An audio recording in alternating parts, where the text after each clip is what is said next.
Машина стояла посреди снежной степи и никак не хотела заводиться. Алексей снова и снова поворачивал ключ зажигания, но это ни к чему не приводило, мотор заглох намертво. Юлия сидела рядом с ним и молча злилась. Пока молча, потому что уж очень ей хотелось высказать ВС, что накипело на душе. А накипело многое.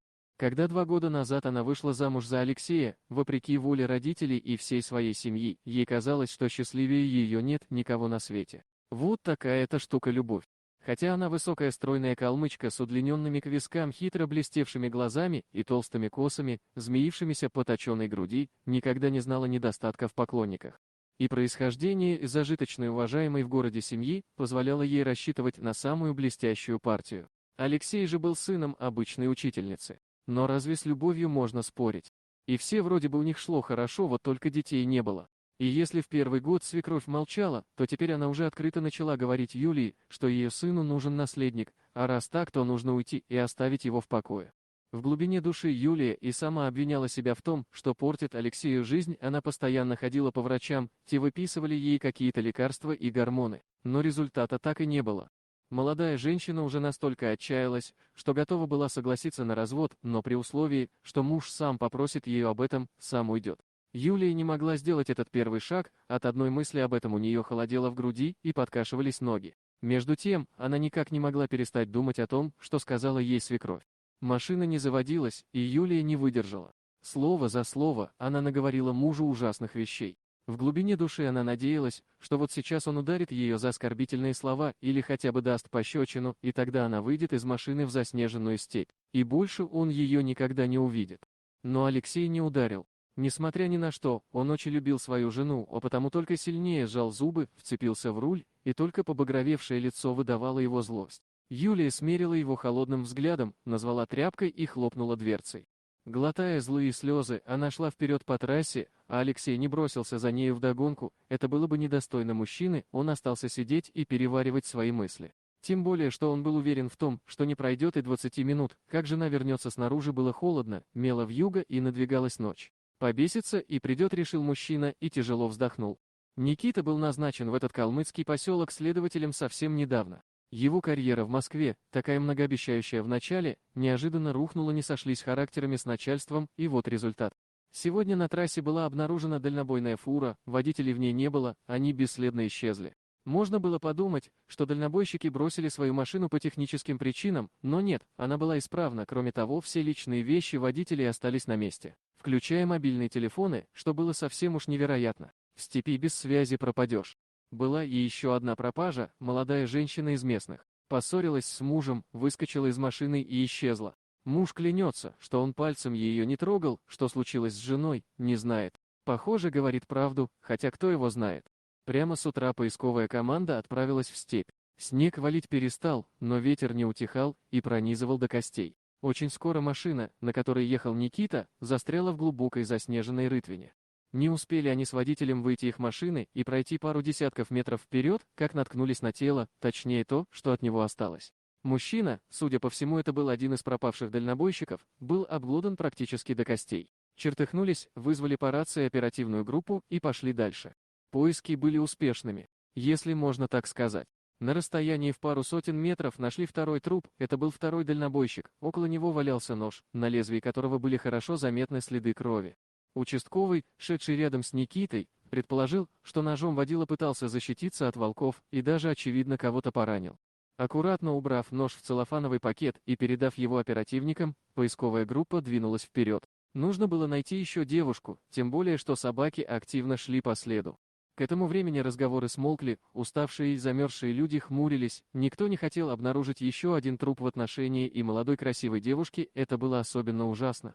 Тем более, что она была местной жительницей, родственников, близких и дальних, почитай половина поселка, а может и больше.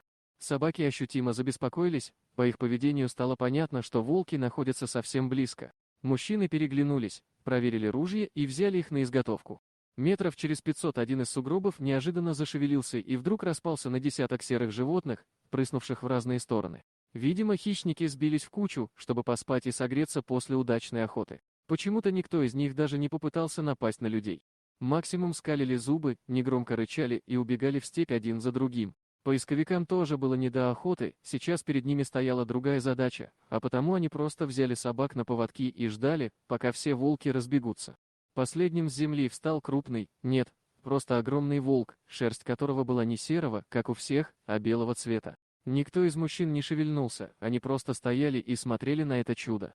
Рука Никиты непроизвольно потянулась к пистолету, этот красивый зверь мог стать превосходным трофеем. Но стоявший рядом с ним поисковик из местных намертво сжал его плечо и прошептал в самое ухо: «Не тронь, это наш белый волк». Никита ничего не понял, но расслабился. Зверь несколько секунд смотрел на людей, потом повернулся и бесшумно исчез в степи.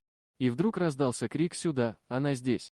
Никита осторожно подошел к разрытому сугробу, в котором лежали волки. Он очень боялся увидеть растерзанное обглоданное тело девушки, недаром звери прикрывали свою добычу. Но неожиданно его глаза расширились, девушка была целой, невредимой и даже живой. Вот уже и врач спешит по снегу. В коридоре старенькой больницы Никита поспешил к вышедшему в коридор врачу. Известия, которые он принес, были самыми утешительными. Девушка была в хорошем состоянии, на ней не было ни одного укуса, обморожений тоже не было. Беспокойство вызывало только глубокая колотая рана от ножа на правом предплечье, но ее уже обработали и зашили. Возможно, в дальнейшем она и будет о себе напоминать, но рука останется рабочей. Скоро потерпевшая должна прийти в себя. Никита с врачом вышли на крыльцо и закурили. «Вы можете мне сказать, Виктор Михайлович, что все это значит? Как это могло произойти?» «Вы знаете, Никита Александрович, я тут давно работаю и всякое видел. По поводу раны могу сказать, что она настолько чистая, что, судя по всему, волки ее вылизывали долго и упорно. И не замерзла она тоже потому, что волки ее грели своими телами. Иначе на этом морозе она умерла бы уже через несколько часов. Девушка эта выросла на моих глазах, она из особого, если можно так сказать, рода». «Что значит особого?» «Вы можете мне не поверить, но, как я уже сказал, я здесь живу не один десяток лет и видел всякое. Род Юлии, по местной легенде, ведет свое начало от двух братьев. Давным-давно население, где они жили, напали враги и всех перебили. Спаслись только два маленьких мальчика, которых родители завалили волчьими шкурами. Когда все кончилось, они выбрались из своего убежища, но дома у них больше не было ни родителей, ни близких, никого. Все они лежали мертвыми. Тогда старший брат взял младшего на руки и ушел в степь. Он шел очень долго, пока не упал.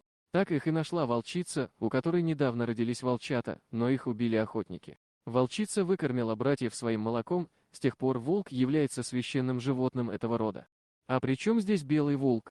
Это не просто волк. Калмыки уверены, что в его образе вам явился белый бог, охраняющий данную местность. Его здесь особенно почитают. Считается, что он может превращаться в различных животных, но обязательно белого цвета.